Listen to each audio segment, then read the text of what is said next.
And St. John's Episcopal Church in downtown Montgomery commemorated the life of Queen Elizabeth with 96 tolls of their church bells.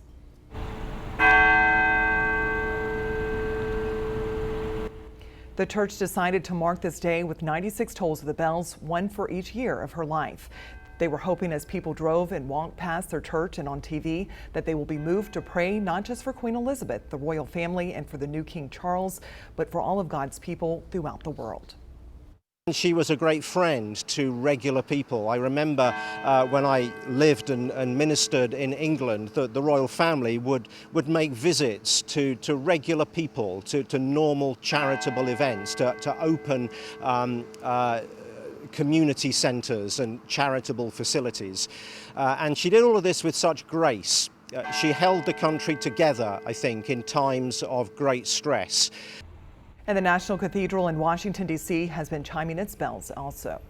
And a Montgomery woman is on her way back to the River region after spending some time in England over the past week. Sarah Collier with St. John's Episcopal Church was in England with her husband for a pre-planned vacation shortly after the news of the Queen's passing was announced.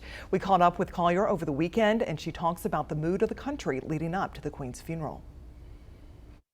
Everyone's very sad. They're grieving. And everywhere you go, there's pictures of the Queen, and everyone, has little memorials. If you go, whether it's, stopping in a pub or, you're in a shop, there's always, kind of like a little memorial for her.